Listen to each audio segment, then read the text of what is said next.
নারী শিক্ষকগণ বিভিন্ন এলাকা থেকে আগত ছিল সহকারী শিক্ষক মন্ডলী সবাই প্রতি আমার সংগ্রামী চালানো অভিনন্দন। রোদ্দুরে পড়েছি, বৃষ্টিতে বেড়েছি, সশস্ত্র শতাব্দী দিয়ে নিজেরে গড়েছি, আমরা তামাকে জাতি, আমরা এসেছি। কেউ কেউ তুন্দারি, কেউ কেউ তবলা বাদক, কারো কাছে একতারা, কারো পাতে ধারণ ফলক। সম্মানিত সুধী, আমরা এখানে রোদ্দুরে বৃষ্টিতে পুড়ে আমরা আমাদের অধিকার আদায়ের লক্ষ্যে দীর্ঘ 4 দিন এখানে বসে আছি।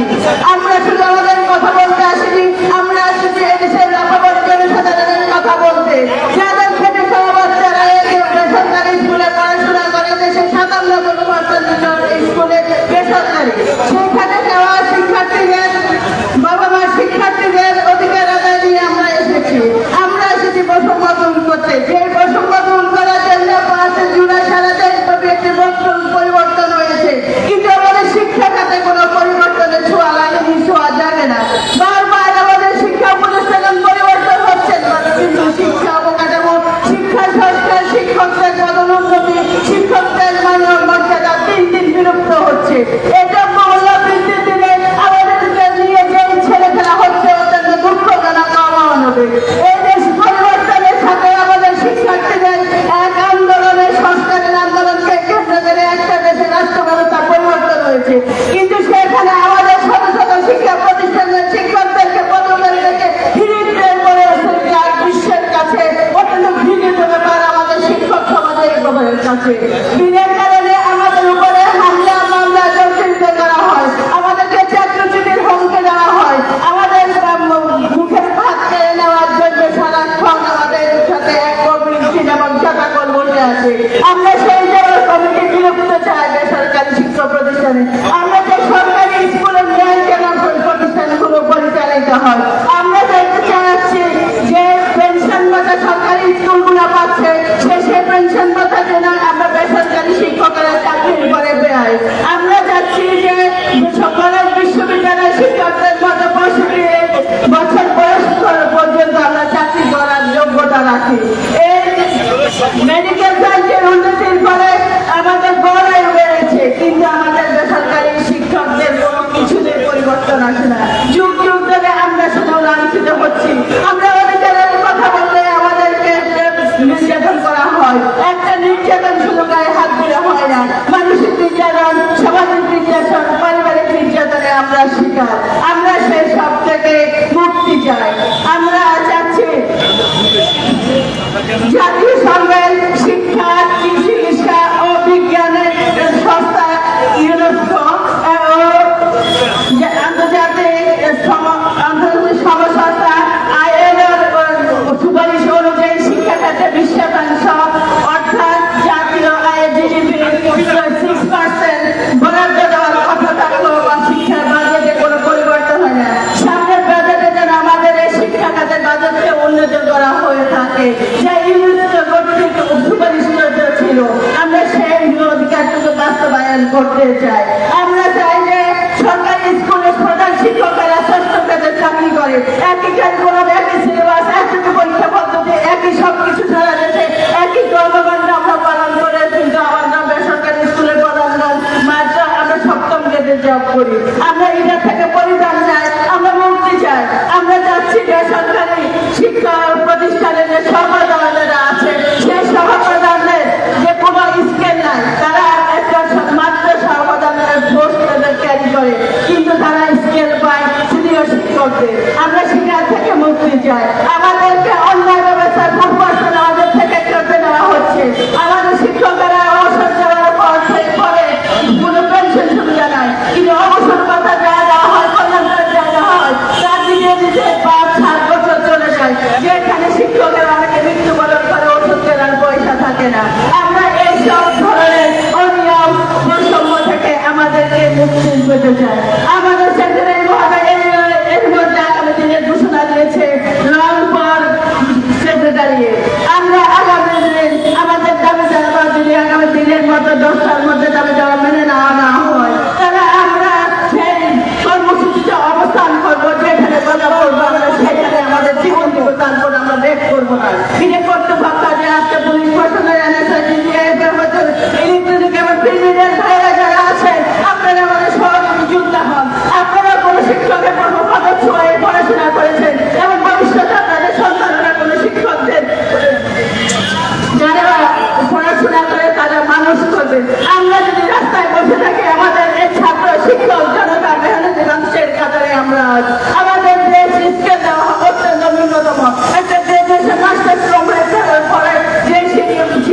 বিভিন্ন প্রত্যন্ত অঞ্চলে এক জায়গা থেকে এক জায়গা যাতে করে তাদের আসা যাওয়া বাংলিয়ে 12,000 টাকা শেষ হয়ে যায়, তাহলে তাদের দৈনন্দিন জীবনযাত্রা কিভাবে সম্পন্ন করা হয়? তাই আমরা চাচ্ছি সার্বজনীন বদলি ব্যবস্থা চালু করা হোক, আমাদেরকে সব ধরনের পড়াশোনা সব খাটানো হয়।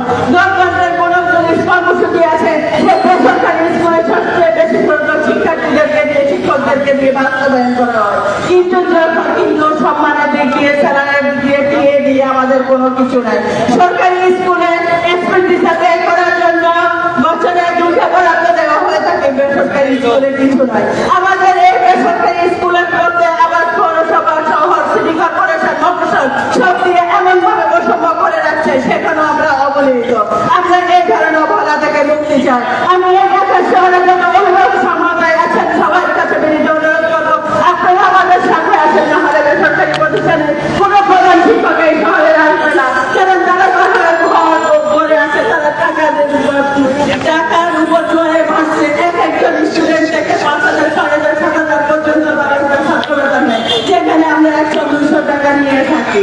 তাই শিক্ষা ব্যবস্থা সরকারি হলে দেশের সর্বত্র উপকৃত হবে, শুধু আমরা শিক্ষকেরা উপকৃত নয়, আমরা শিক্ষকরা সম্মান চাই। আর সম্মান তখনই আছে যখন যার সম্মানে বৃদ্ধি হয়। একজন শিক্ষা উপদেষ্টা বলেছিলেন, একজন শিক্ষকের বেতন তো আমার ড্রাইভারের সমতুল্য নয়।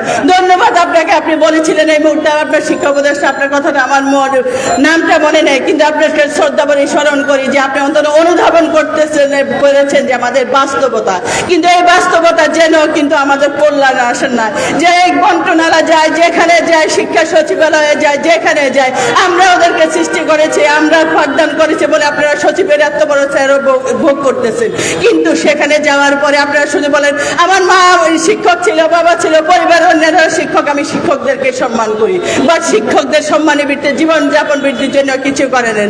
যে দেশে শিক্ষার উন্নতি হবে না, সেই দেশ কখনো উন্নত হতে পারে না। শিক্ষা জাতির মেরুদণ্ড, শিক্ষকেরা জাতির কণ্ঠদার, আর সেই শিক্ষকদেরকে বঞ্চিত করে হামলা মামলা জর্জরিত করে দাবিয়ে রাখার জন্য আপনারা ব্যস্ত থাকেন। যে আসুক না করে আমাদের কোনো এই দেশের যত শিক্ষা নীতি বাস্তবায়ন করা হোক না কেন সুনির্দিষ্ট নয়, যে গভর্নমেন্ট আসবে 2 দিন পর পাল্টাবে। তাই আমরা চাচ্ছি শিক্ষকেরা আমরা যেন সংসদে আমাদের আসন থাকে, যেখানে আমরা আমাদের ন্যায্য অধিকারের কথা তুলে ধরতে পারি এই দেশের কাছে, এই সংসদের কাছে। তাই আমি বলতে চাই, আজ যারা আপনারা আছেন আমাদের কাতারে, আপনারা যারা আজকে আমাদের এই মেসেজগুলো নিচ্ছেন, সর্বত্র আপনাদের পৌঁছে দেবেন, আপনারা শেয়ার করবেন, আপনারা আমাদের সাথে সংযুক্ত হবেন। আসেন স্যার, কালকে সচিবালয়ে আমরা গেলে আমরা শিক্ষকেরা না, আপনার সন্তানেরও তো কোনো না কোনো বেসরকারি মাধ্যমিক পর্যায়ে পড়ে থাকে, কারণ সারা দেশে একটা উপজেলা ভিত্তিক একটা করে শুধু সরকারি প্রতিষ্ঠান আছে। তাহলে যদি থেকে থাকে তাহলে 465টি উপজেলার মধ্যে 465টা হলো মাত্র সরকারি বিদ্যালয়, আর সবই হলো বেসরকারি বিদ্যালয়। তাহলে আপনারা বুঝেন আমরা যে বৈষম্য শিকার, সেখান থেকে আপনারাও মুক্তি পাওয়ার কোনো সুযোগ নাই। তাই আমি আপনাদের কাছে আকুল আবেদন করব যে আপনারা আমাদের সাথে হাতে হাত মিলিয়ে, কাঁধে কাঁধ মিলিয়ে আমরা আপনার ন্যায্য অধিকার আদায়ের লক্ষ্যে আমরা একযোগে আসি।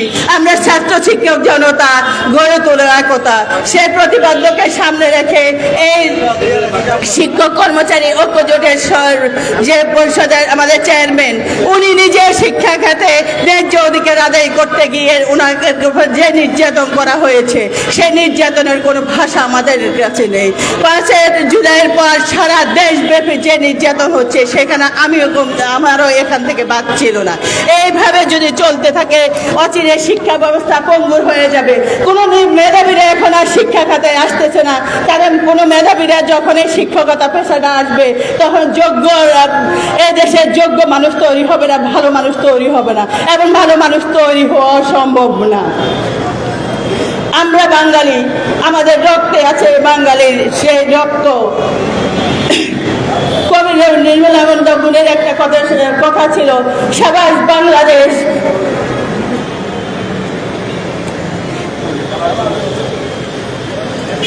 যাই হোক, আমি আর বেশি দূর যাব না। আমি বলবো, যদি তুমি ভয় পাও তবে তুমি শেষ, যদি তুমি রুখে দাঁড়াও তবে তুমি বাংলাদেশ।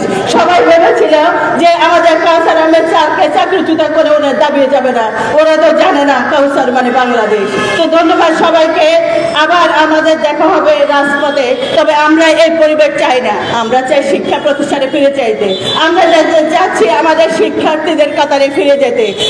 আমরা বন্যারা বড় সুন্দর শিশুরা মাতৃ করে আমাদেরকে সেই প্রতিষ্ঠানে ভালো মানায়, আমরা রাজপথের না। তো সবাই ভালো থাকবেন, সুস্থ থাকবেন, দেখা হবে এই আশাবাদ ব্যক্ত করে আমি শেষ করছি।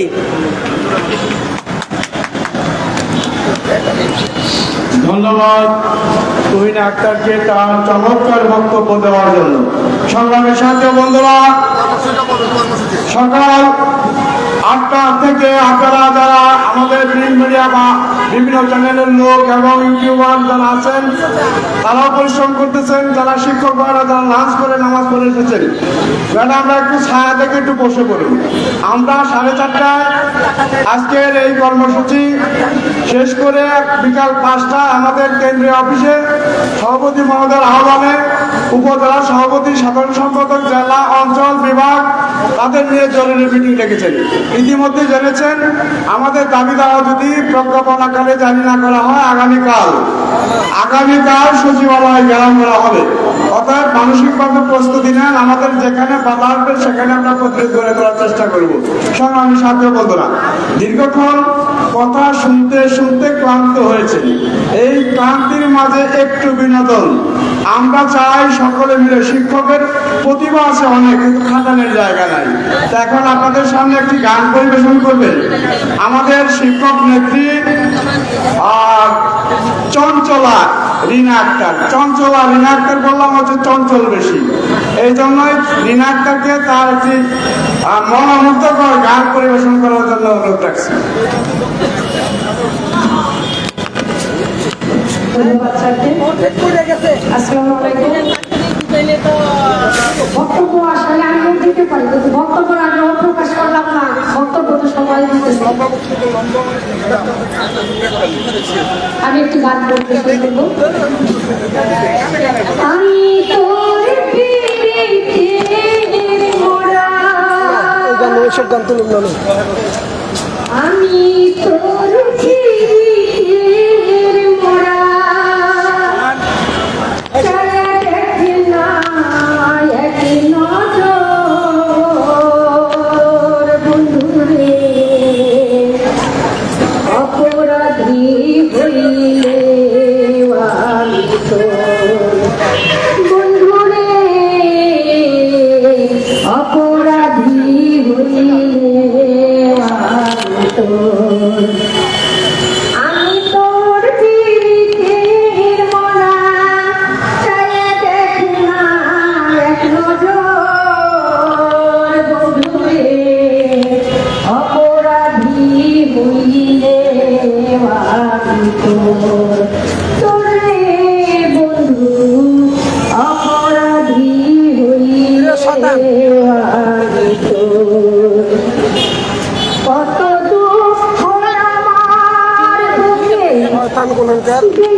Like